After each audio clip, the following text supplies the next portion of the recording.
Adam and Ben, we make up the best men. Before we begin, just like to say huge congratulations to everyone involved in organising this wedding today, especially to the bride and her bridesmaids who I'm sure you'll all agree are looking beautiful today. Adam, not screwed up by yourself and all, pal. Lovely silk choice. Now moving on to the speech, and as this ring is involved, we tried to do something a bit different. I didn't know about Adam's speech before this, so I apologise. Me and Ben were told to keep it clean, mainly by Jason. But I'll hand it over to Mouse who's going to kick us off. I'm going to take you through the years, from childhood to today, and I hope we're all still mates after what we've got to say. Here's Tara as a sweet young girl. Look at her cute little face. Would have thought all these years later she'd be marrying this disgrace.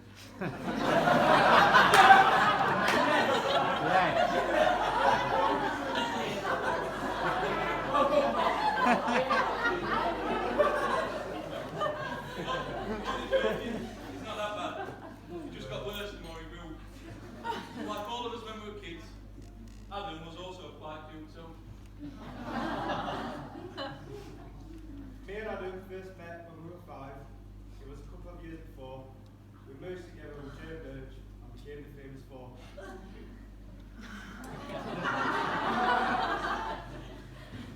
As we grew up through the years, I feel the you could have seen us. The photo were quite cool, more like the early in-betweeners.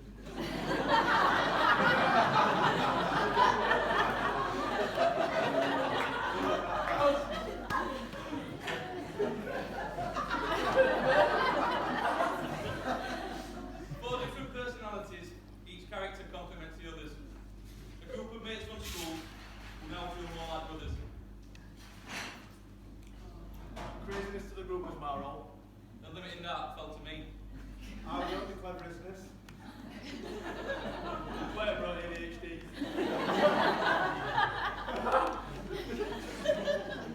With 3 totally different addresses, we spent hours marching the streets, having to guess whether Adam was staying at his mum's or dad's or Reed's.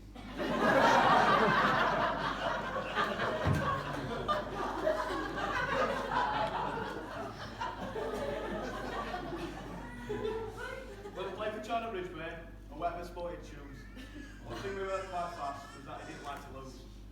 Like that time in PE in year 6, his will to win found a new place. When in a friendly game around us, smashed a ball in his backer's face.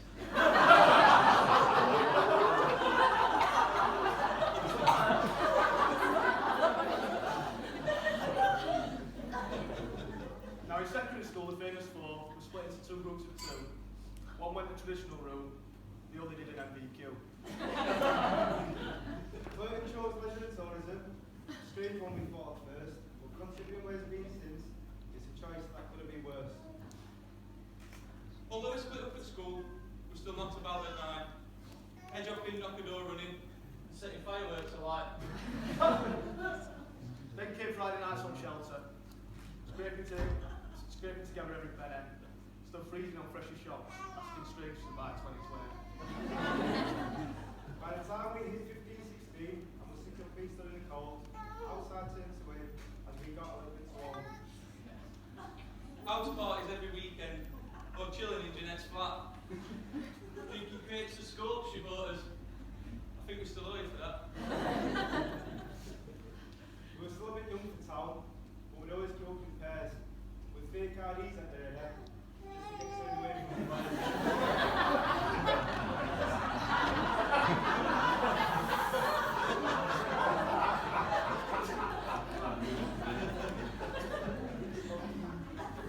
Dressed in our best colour, thinking we were in top shape. Bounce went too casual, so next stop, fire escape.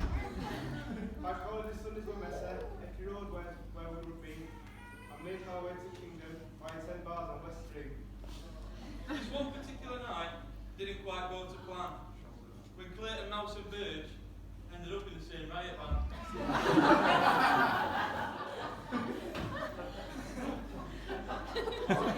Club, Birch got kicked in the chest. A massive brawl erupted. It was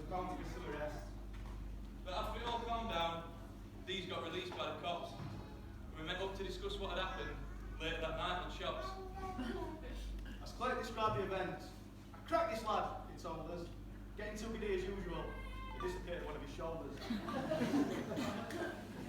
It's no secret Clayton's hyperactive. He's unpredictable in all kinds of ways. One minute he's passing the ball nicely, the next he's drilling his face.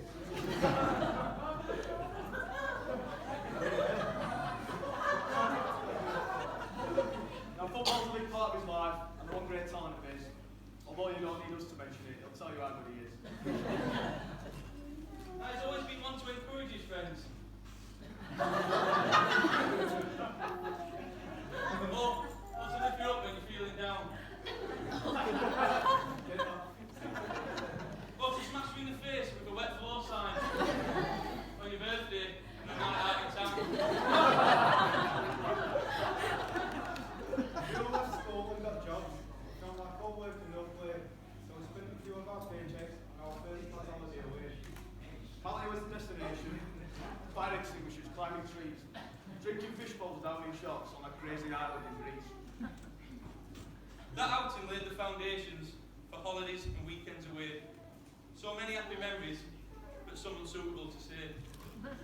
One that we can mention was a mate stag do in Spain.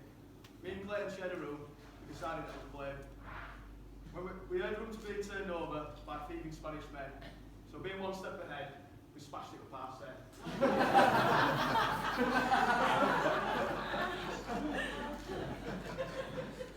Between the holidays and stag do's, times weren't quite as mad. Girlfriends came on the scene, tried to tame each lad.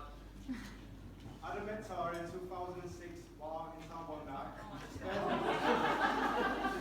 Let's just say it was definitely love at first sight. There comes a time in a relationship when you realise that person's the one. And in Adam and Tara's case, I think it happened quite early on. For after only 2 years together, they were comfortable enough to say to all their friends and family that for a year they'd be moving away. So after they'd gone, Life still went on. We got up for work in the morning. every now and then, On a weekend before 10, We'd be awoken by Clayton phoning we jump out of bed. with a banging head tucking up the odd morning glory It was always great. to hear from our mate. about his tales and travelling stories. From pizza throwing, To picking peppers in Bowen, From Perth to Bar and Bay, but a tale that stood out. was when he told me about. the time they were driving one day. He said they crashed.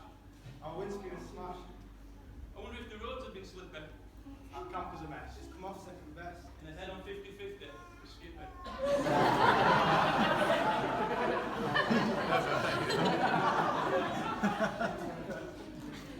They came back, got a job, bought a house. Things were going well for these two. And then when we heard they'd got engaged, we all thought buzzing, stag do. Where to go, we were undecided. We knew it would be good wherever. And it's safe to say we enjoyed it, especially seeing stag in fake leather. In Magaluf, everybody was a mess. We had a camel and a big black tail. Boots, tattoos, fancy dress. No wonder we made the Daily Mail.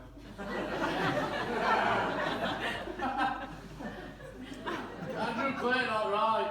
You know what it is now.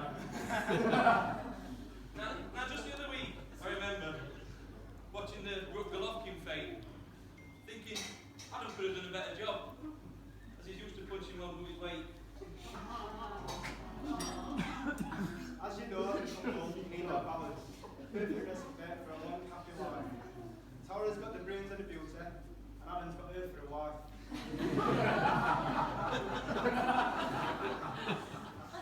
Seriously now, look at the happy couple.